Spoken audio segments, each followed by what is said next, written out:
ಶಿಡ್ಲಘಟ್ಟದ ಪರಾಜಿತ ಕಾಂಗ್ರೆಸ್ ಅಭ್ಯರ್ಥಿ ರಾಜೀವ್ ಗೌಡ ಬೆಂಬಲ ನೀಡಿ ಭೂಸ್ವಾಧೀನ ಪ್ರಕ್ರಿಯೆಗೆ ವಿರೋಧ ಮಾಡುತ್ತಿದ್ದಾರೆ ಎಂಬುದು ರೈತ ಸಂಘದ ಪ್ರತೀಶ್ ಅವರ ನೇರ ಆರೋಪವಾಗಿದೆ.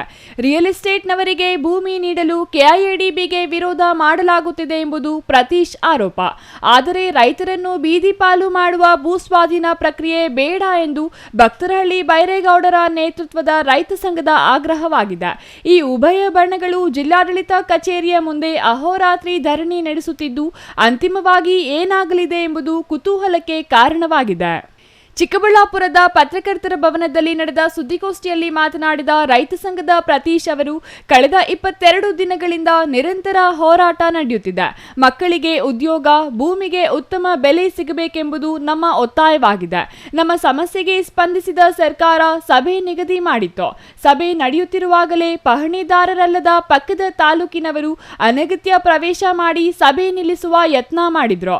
ಈ ವೇಳೆ ಮಾಜಿ ಶಾಸಕ ರಾಜಣ್ಣನವರು ರೈತರ ಆಸೆಗೆ ಮಣ್ಣು ಹಾಕಿದ್ರು ಎಂದು ಆರೋಪಿಸಿದರು. ಅದರ ಜೊತೆಯಲ್ಲಿ ಜಿಲ್ಲಾ ಮಟ್ಟದ ಸಮಸ್ಯೆಗಳು ಕೂಡ ಇಟ್ಕೊಂಡು ಹೋರಾಟ ಮಾಡ್ತಾ ಇದ್ವಿ.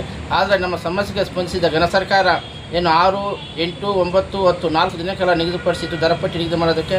ಆದರೆ 6ನೇ ತಾರೀಕು 1,20,00,000 ಅರಕೆರೆ, ಕೊಲ್ಮಹೊಸೂರು, ಸಂಜೀವಪುರ ಮಾಡಿದರು.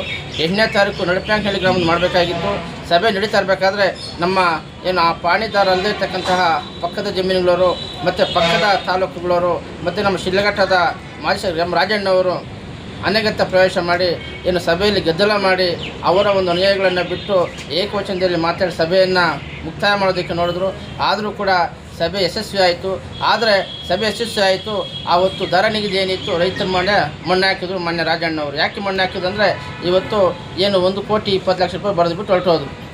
ಅದೇ ನಾವೆಲ್ಲ ಒಗ್ಗಟ್ಟಾಗಿ ನಮ್ಮ ಭೂಮಿ ಕಳ್ಕೊಳ್ತಾ ಇದ್ದೀವಿ, ರೈತರು ನಮಗೆ ಒಳ್ಳೆ ಬೆಲೆ ಕೊಡಿ ಅಂತೇಳಿ ಕೇಳಿದರೆ ಅಟ್ಲೀಸ್ಟ್ 1,60,00,000, 1,80,00,000, 2,00,000 ಬರ್ತಾಯಿತ್ತು. ಆದರೆ ಅಲ್ಲಿ ಗಲಾಟೆ ಮಾಡಿದ ಪರಿಣಾಮ 1,20,00,000 ರೂಪಾಯಿ ಬರೆದ್ಬಿಟ್ಟು ಹೊರಟೋದ್ರು. ಆದರೂ ಕೂಡ ನಮ್ಮ ಸಮಿತಿಯಿಂದ ಮತ್ತೆ ಮಾನ್ಯ ವಿಶೇಷ ಭೂಸ್ವಾಧೀನಾಧಿಕಾರಿಗಳನ್ನು ಮಾತಾಡಿ ಒಂದು ಮನವಿ ಪತ್ರವನ್ನು ಕೊಟ್ಟಿದ್ದೀವಿ. ನಮಗೆ ಈ ದರ ಸಾಲದು, ಒಳ್ಳೆ ದರ ನೀಡಬೇಕು ಅಂತೇಳಿ. ಮತ್ತೆ 3ನೇ ದಿವಸ 1,30,00,000 ಮಾಡಿದರು.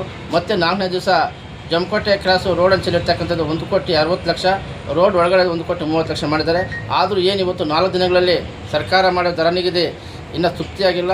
ಇನ್ನೂ ಕೂಡ ಹೆಚ್ಚಿನ ದರ ನೀಡಬೇಕು ಅಂತೇಳಿ.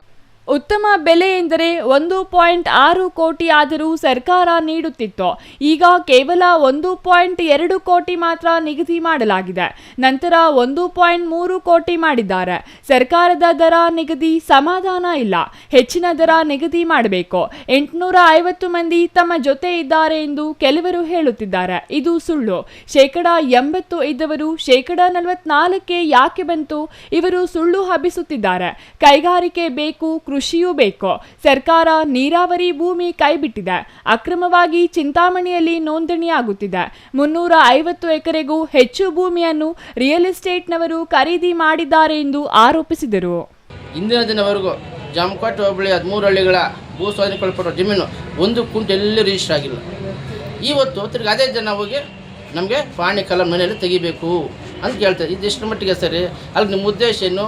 ರಿಯಲ್ ಎಸ್ಟೇಟ್ಗೆ ಅನುವು ಮಾಡಿಕೊಡೋದಾ?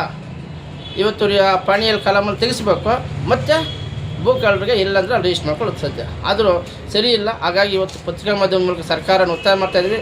ಯಾವುದೇ ಕಾಲಕ್ಕೂ ಪಾಣಿ ಕಾಲಂ 9ರಲ್ಲಿ ಸರ್ಕಾರದ ಭೂಸ್ವಾಧೀನ ತೆಗಿಬಾರ್ದು. ಒಂದು ವೇಳೆ ಯಾರಿಗೆ ಜಮೀನು ಕೊಡಲು ಅವ್ರು ತೆಗಿಲಿ, ನಮ್ಮದೇನು ಅಭ್ಯಂತರ ಇಲ್ಲ. ಆದರೆ ಒಟ್ಟಾರೆ 2023 ತೆಗಿಬಾರ್ದು ಅನ್ನೋದಕ್ಕೆ ನೀವು ಯಾರು? ಹಾಗಾಗಿ ಏನು ಇವತ್ತು ಅಹೋರಾತ್ರಿ ಧರಣಿ ಮಾಡ್ತಾಯಿದ್ದೀವಿ. ಇದುವರೆಗೂ ಕೂಡ ಮಾನ್ಯ ಜಿಲ್ಲಾಧಿಕಾರಿಗಳು ನಮ್ಮ ಕಷ್ಟದ ಪರಿಸ್ಥಿತಿಗೆ ಬರಲಿಲ್ಲ, ಧರಣಿ ಸ್ಥಳಕ್ಕೆ ಬರಲಿಲ್ಲ. ಮುಂದೊಂದು ದಿನ ಉಗ್ರ ಸ್ವರೂಪ ಪಡೆದಲ್ಲಿ ಏನಾದರೂ ಅನಾಹುತಗಳಾದಲ್ಲಿ ಅದಕ್ಕೆ ಮಾನ್ಯ ಜಿಲ್ಲಾಧಿಕಾರಿಗಳು ನೇರವಣ್ಣ ಅಂತೇಳಿ ಮಾಧ್ಯಮ ಮೂಲಕ ಕೊಡ್ತಾ ಇದ್ದೀವಿ. ಜಂಗಮಕೋಟೆ ಹೋಬಳಿಯ 13 ಹಳ್ಳಿಗಳ ಭೂಮಿ ಎಲ್ಲಿಯೂ ನೋಂದಣಿ ಆಗಿಲ್ಲ. ರಿಯಲ್ ಎಸ್ಟೇಟ್ಗೆ ಅನುವು ಮಾಡಲು ಹುನ್ನಾರ ಇದಾಗಿದೆ. 22 ದಿನಗಳಿಂದ ಹೋರಾಟ ನಡೆಯುತ್ತಿದ್ದರೂ ಜಿಲ್ಲಾಧಿಕಾರಿಗಳು ಧರಣಿ ಸ್ಥಳಕ್ಕೆ ಬಂದಿಲ್ಲ ಎಂದು ಅಸಮಾಧಾನ ವ್ಯಕ್ತಪಡಿಸಿದರು. ರೈತ ಸಂಘದ ಸುಬ್ರಹ್ಮಣಿ ಮಾತನಾಡಿ, ಸಂಸದರು ಹೇಳಿರುವ ಮಾತು ಸತ್ಯಕ್ಕೆ ದೂರವಾದುದು. ಜಗದೀಶ್ ಶೆಟ್ಟರ್ ಅವರು ಮುಖ್ಯಮಂತ್ರಿಯಾಗಿದ್ದ ವೇಳೆ ನೋಟಿಫಿಕೇಶನ್ ಆಗಿತ್ತು. ಆಗ ಯಾಕೆ ವಿರೋಧ ಮಾಡಲಿಲ್ಲ? ಯಾರೋ ಬರೆದುಕೊಟ್ಟಿದ್ದು ಓದುವುದು ಅಷ್ಟೇ ಸಂಸದ ಸುಧಾಕರ್ ಕೆಲಸ. ರೈತರ ನಡುವೆ ಕಿಚ್ಚು ಹಚ್ಚಿ ಬೇಳೆ ಬೇಯಿಸಿಕೊಳ್ಳಬೇಡಿ.